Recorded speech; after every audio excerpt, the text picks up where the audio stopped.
evening to Karan Verma, who's joining us. He's an author. Professor Geeta Bhatt is a political analyst on the show.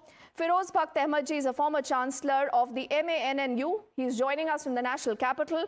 Haji Mehraduddin Rangrez is a spokesperson for the AIMIM on the show. Khalikur Rahmanji is a political analyst. He leans towards the Congress. And Kishore Tiwari ji, the spokesperson of the Shiv Sena UBT, is completing our panel. So, Khalikur Rahmanji, let's begin by asking you that in the run-up to the Lok Sabha election, you had Maria Alam speaking of a vote jihad. Is that, what the country needs? So the country needs to have a call for unity.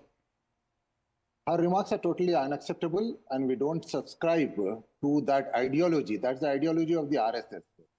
And see, when you talk about the Hindu Rashtra, Hindu nation, that would directly contradict the principles which are enshrined in its constitution, in our constitution, and particularly in relation to secularism, democracy, and the protection of the individual rights. And the very preamble of our constitution, which explicitly states that India is a sovereign, socialist, secular, and democratic republic. And then this also is in contradiction to the Article 25 of our Constitution, which gives the freedom of religion to everyone who lives in India. Khalikur Rahmanji, whatever you're saying today, was that said by the India bloc? Because you utilize this to garner your votes. But Maria Alam said कि संघी सरकार को हटाना है. Did you people protest like you're protesting against the call for unity today? I'm telling you, we don't subscribe to those statements, whichever party it makes, whether it's made by the Samajwadi candidate or it's made by any other party. But as far the Congress is concerned, Congress does not subscribe to that ideology, because that ideology is explicitly the ideology of RSS. Do you support the Hindu Rashtra call? Do you believe that Bharat is a Hindu Rashtra, sir? No, because India belongs to everyone. India belongs to everyone. So, and let me so tell when you, you say Hindu Rashtra, who's saying that this is not a Rashtra that belongs to everyone? Who says that? What do you mean by the Hindu Rashtra? First Exactly. Of all, what is your definition of a Hindu Rashtra? Yeah, I mean, you have to give the definition. The Hindu Rashtra means it is like you are snatching away the rights of all the other religion, and then you want everyone to practice Hinduism.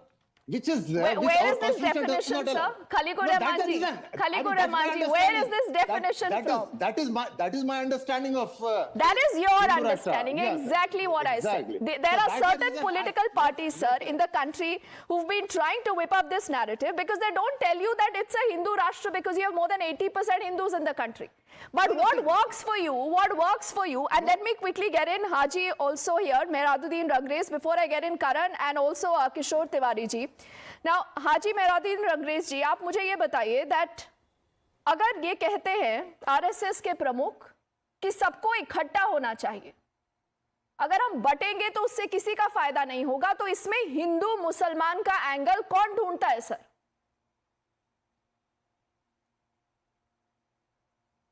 देखिए, लगातार BJP 80-20 की बात करती है, शमशान कब्रिस्तान की बात करती है, कपड़ों से पहचानने की बात करती है, और ये जो बटेंगे और कटेंगे वाली बात जो है, ये तो ना तो इस देश का कोई हिंदू खतरे में है, ना कोई मुसलमान खतरे में है. अगर कोई खतरे से, जो इनको खतरे में ला रहे हैं वो मोदी जी और आरएसएस है. आरएसएस को इस देश में बैन हो जाना चाहिए. हिंदू खतरे में है ना मुसलमान खतरे में है. आप ये बात मानते हैं, सर? आप ये बात मानते हैं ना कि ना हिंदू खतरे में, ना मुसलमान खतरे में, देश खतरे में नहीं है? बिल्कुल. चलिए, तो यहाँ तो में ये लोग हैं क्योंकि इनकी राजनीति जो है ना वो इसी चीज पर चलती है कि किसी तरीके से कि हिंदू मुसलमान हो जाए बात, शमशान कब्रिस्तान की बात हो. आप ये बार बार कह रहे हैं मोहन भागवत जी कि ये देश हिंदू राष्ट्र है. अगर ये हिंदू राष्ट्र है तो फिर ये संविधान क्यों है, फिर ये देश का कानून क्यों है, फिर आपका जो चौथा स्तंभ क्यों है मीडिया? तो इसका मतलब तो ये चाहते हैं अब हिंदू राष्ट्र में संविधान की कोई मान्यता नहीं होगी. ये कहाँ लिखा है, सर? ये कौन सी किताब है या कौन सा ऐसा साइट है जो आप लोग गूगल करके पढ़ के तो आते हैं, लेकिन मुझे यहाँ पर सोर्स नहीं बता पा रहे.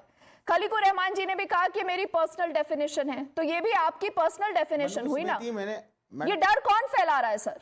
मैडम, मनुस्मृति चाहते हैं बीजेपी और आरएसएस जो है मनुस्मृति लाना चाहती है, देश के संविधान को खत्म कर देना चाहती है, देश की जो यूनिटी है, जो भाईचारा है, जो विविधताएं हैं इस देश की, उसको खत्म कर देना चाहते हैं। इनका अच्छा, जब लगातार वोट ये जिहाद चाहते कहा क्या जाता है मैं सर, आपको एक जब थोड़ी वोट सी जिहाद वाकया कहा बता जाता देना है, चाहता हूं। आपको लगता है कि वो कम्युनल है या नहीं है?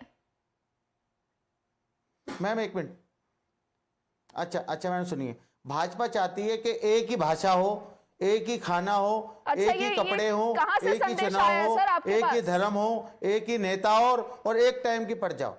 अच्छा, आप अपने फोन में ये देख रहे हैं, मैडम, किसका ये संदेश मेरा आया संदेश है? है कि भाजपा की सरकार लगातार तुष्टीकरण की, आप ये बताइए 20 करोड़ की जो मुसलमान की जनसंख्या है, उससे 80 करोड़ के हिंदू भाइयों को जो डराया जाता है, इस पर जो हमारे हिंदू भाई हैं वो क्यों स्टैंड नहीं लेते? वो क्यों नहीं कहते कि हम तो कोई खतरे में नहीं कौन कहता है कि कोई हिंदू डरे मुसलमान हुए हैं हमारी जो सर? है मंगलसूत्र नहीं छीन रहा, कोई मुसलमान देखिए, हमारी बेटियों को आपको नहीं याद दिखा होगा रहा, सर, कोई अभी मुसलमान गणेश मंदिरों में नहीं उत्सव घुस हुआ रहा। है, तमाम ये ऐसी सारी घटनाएं चीजें हुई हैं फेक नैरेटिव जो जहां फैलाया पर जा रहा है। नहीं, जहां पर सर पूरा जो गणेश का प्रोसेशन निकलता है गणेश जी का, और आपको याद होगा ये तो कर्नाटक की घटना है जहां पर गणेश जी को एक पुलिस वैन में ले जाना पड़ा था क्योंकि इतना उत्पात मचाया हुआ था वहां पर।